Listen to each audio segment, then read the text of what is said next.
Hello, my name's Lesley Atherton and this is a short piece of dystopian writing called Wasting Away.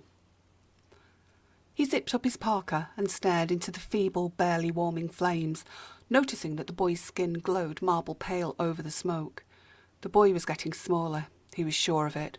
Scrawnier, smaller and more ethereal too. They were both wasting away into nothing, and soon there would be nothing left of either, not even the strongest of memories, memories of working days, of loving nights, of tucking his son into bed, and of cuddling down next to his beloved. But memories are dangerous, especially those memories that made his heart ache. Such good thoughts of good times were only to be feared.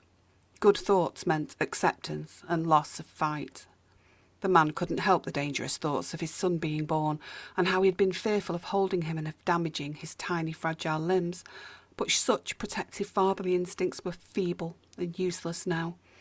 How could the past have prepared him for the life they now had?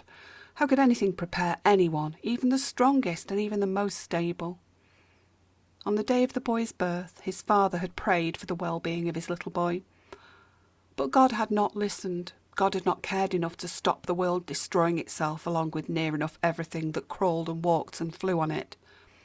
The boy looked anxiously at him, flickers of amber fire dance lighting his cavernous cheeks. Can we leave here tomorrow?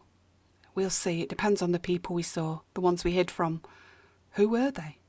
I don't know. What will they do? I don't know. What should we do then?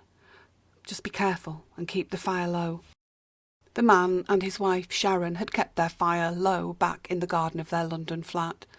Barbecues were traditionally male-dominated events and had never suited his culinary capabilities. His coals flamed too hot and food soon transformed into a sooty black, inedible and crunchy state.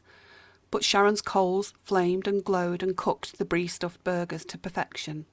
On many summer evenings the three of them would sit on the patio cooking, eating and laughing.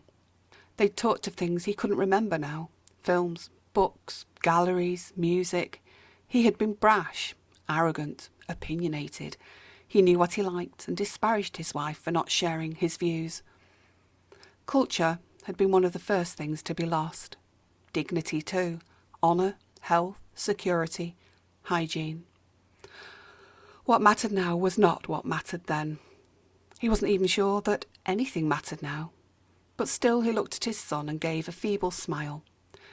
"Yes, we'll move on tomorrow," he said. "OK, Dad," the boy replied.